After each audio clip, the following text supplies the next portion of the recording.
মালিক জিজ্ঞাসা করে প্রতিদিন, বান্দা কি কারণে আমাকে ছেড়ে দিলা? হ্যাঁ, রাত 12টা বাজে তুমি ঘুমায় গেলা, মা ঘুমায় গেল, বাপ ঘুমায় গেল, বিবিও ঘুমায় গেছে, পাড়া পড়শি ঘুমায় গেছে। আল্লাহ বলেন, আমি তো ঘুমাই নাই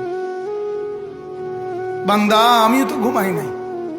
সারাদিনে আমিও তো জগৎটা পরিচালনা করছি, তবুও তো আমার কোনো ক্লান্তি নাই, আমি তো ঘুমাই নাই। কেন ঘুমাই নাই জানো বান্দা? রাতের 2টা বাজে যদি তোমার পেশাব করতে হয়, রাতের 3টা বাজে যদি তোমার দরজা খুলতে হয়, তখন যদি তোমাকে উঠতে হয়, আর আমি যদি ঘুমায় যাই বান্দা, তোমারে চোখ মেলে দিবে কে?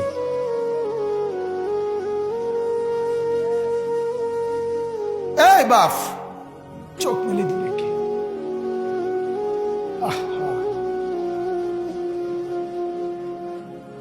আল্লাহ আমাদেরকে মাফ করে।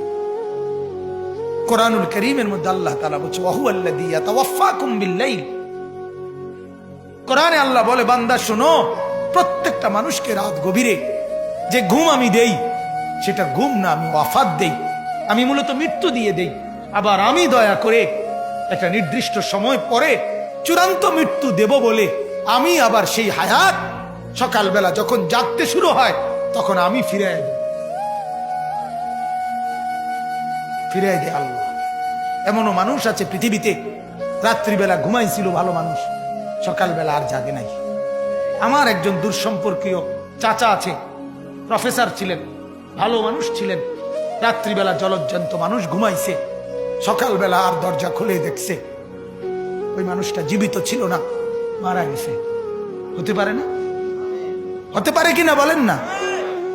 তাইলে বছরের পর বছর, মাসের পর মাস, এই বাপ, বাহিরের কারো চিন্তা করে বাদ দেন। আপনারা যারা বসছেন, আপনাকে বলছি, আপনি কষ্ট করে বসছেন, রাতের 12টা বাজে, রাতের 12টা বাজে, এত কষ্ট করে বসছেন, বিনিময়ে একটু ভাবেন, একটু ভাবেন, অনুরোধ আমার, একটু ভাবেন।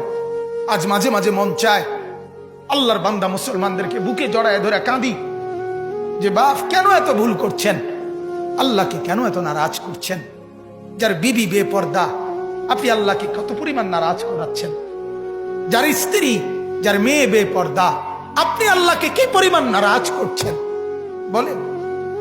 এক কুকুর মরলে, লাশ ফেলে রাখলে যেই দুর্গন্ধ ছড়ায়, সেই দুর্গন্ধে অল্প কিছু মানুষের কষ্ট হয় কিছুক্ষণ, কিন্তু এক নারী বেপর্দা হাঁটলে যে যুবকগুলোর চরিত্র নষ্ট হয়, সেই নারী এক মরা লাশওয়ালা কুত্তার চাইতেও বেশি দুর্গন্ধ ছড়ায়।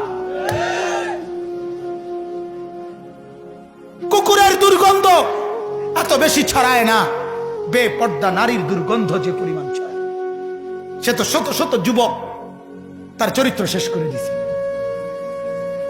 এই সিনেমার নায়িকা নর্তকীরা উলঙ্গ আর ছবি আর বিবস্ত্র ছবি আর নাচ গানের এই ফুর্তি দেখিয়ে এরা হাজারো যুবকের চরিত্র গঠন করে না নষ্ট করে? কথা বলেন না কেন? এজন্য আমার শায়েখ আল্লামা মুফতি মুশতাকুন নবী সাহেব বলে, হাজারো মানুষের জীবন নষ্ট করে যে, এজন্য তার জীবনে কখনো সুখ ধরা দেয় না। এজন্য এই পৃথিবীর জরিফ এটা, আপনি জরিফ চালায়া দেখেন, যত সিনেমার নায়ক নায়িকা, এদের জীবনের মতো দুঃখী জীবন, ব্যক্তি জীবনের মতো কষ্টের জীবন আর কারো নাই। আপনি খবর লাগান, আপনি খবর লাগান, এদের মতো লাঞ্ছনা। কারণ হাজারো যুবককে নষ্ট করছে এই হাসি দিয়া, অথচ এই হাসি তার মূলত আসল হাসি না। এই হাসি যদি ল্যাবে অথবা ডায়াগনস্টিক সেন্টারে পরীক্ষা করায়, প্রত্যেকটা হাসির মধ্যে ফরমালিন পাওয়া যাবে।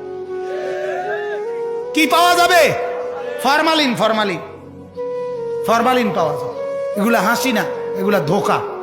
ঠিক কিনা বলেন না? এগুলা ধোকা। আল্লাহ আমাদেরকে বুঝার তৌফিক দান করুক।